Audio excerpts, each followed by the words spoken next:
Housing San Diego veterans continues to be a top priority to many here in San Diego, including Congressional Candidate for the 49th District, Kate Monroe, who joins us now to talk all about it.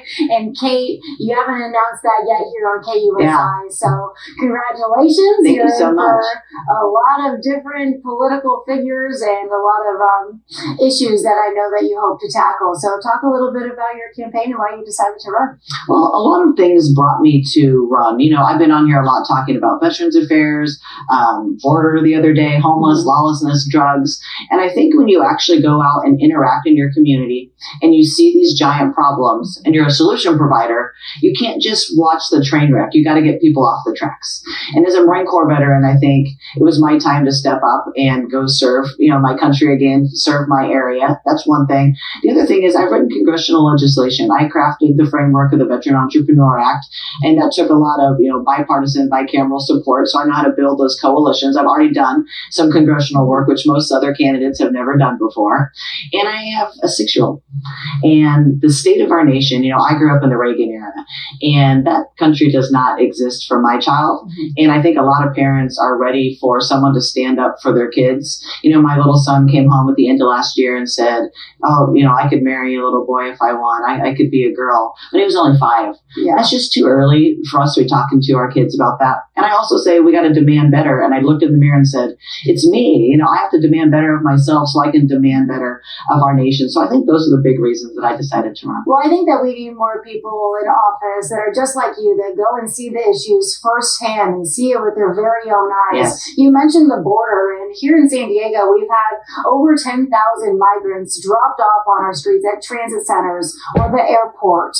And that just goes, or they're still here roaming our streets right now. And our homeless population is just continuing to get worse here in San Diego as well. And you really try to house our veterans, and that's difficult as it is. So what are you seeing, and what needs to be done? Well, I think a couple things. I went out and did a visit. I was trying to seek out, where are these migrants? How are they getting here? And so I have a couple of feelings. One, what I found out from MTS was they're getting bused here, 3 buses at a time, every 3 hours, most days of the week. The second they arrive, though, someone materializes out of nowhere, gives them their plane tickets, their translator phones, feeds them, and takes them directly to the airport. And you wonder why, cities like New York are falling, because they're directly flying from wherever, from Saudi Arabia, from Africa to Mexico, coming straight across and going right over to New York and New Jersey. The ones that stay here in San Diego, they're flooding our shelters. They're flooding our emergency rooms. It's hard enough. We do a poor job managing our own homeless crisis. And then if you throw on top of it, we still have veterans on the streets, but we're placing migrants ahead of our veterans It's just disgusting. So I think this base camp idea I've mentioned in the past, we have to start corralling all of these people, get them in the same spot so we can circle them with services and get them the help they need. Why are the migrants a top priority instead of Americans and our veterans? Well, if you look at what goes on, when migrants come in, a lot of them can get licenses, which means they can vote. So you have to look at, if we could close the border, and the solution there is very simple, and we don't do it, that means we're doing it on purpose. We're bringing them here on purpose. There's power at stake.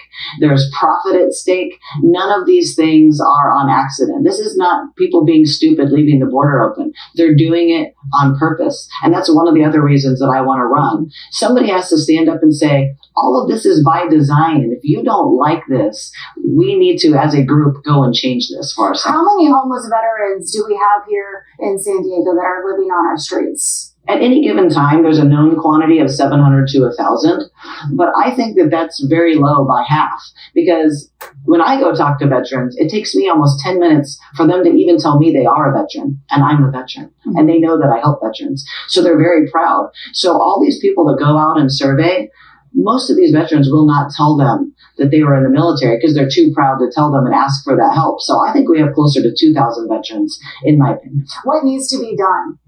I think what needs to be done is, 1, we have to shut our border.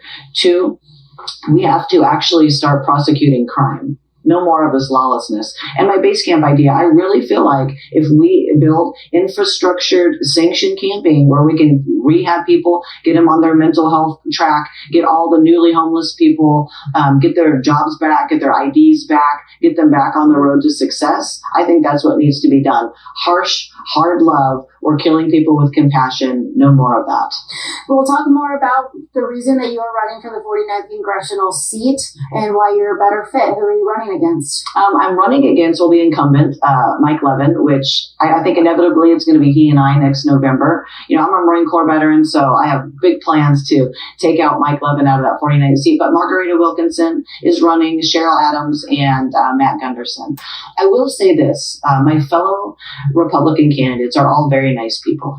They're nice. I've met all of them. They all have good intentions, but I think the ship has sailed on nice and diplomacy. People are looking for someone like me that will stand up and say enough is enough. Somebody who will demand better, someone who's suited for that seat. You know, I talked to Darrell Issa recently. In his opinion, it's a veteran that should sit in that seat, and I'm the only veteran running. So I just think if you stack me up against all of my competition, it will be me that prevails in the end. Where can people go to learn more about you? If they go to kateforcongress.com, they can see ways to donate, ways to volunteer if they want, and just more about my campaign. Well, Kate, always a pleasure to talk to you. Thanks so much for coming in. Thank you so much. Absolutely.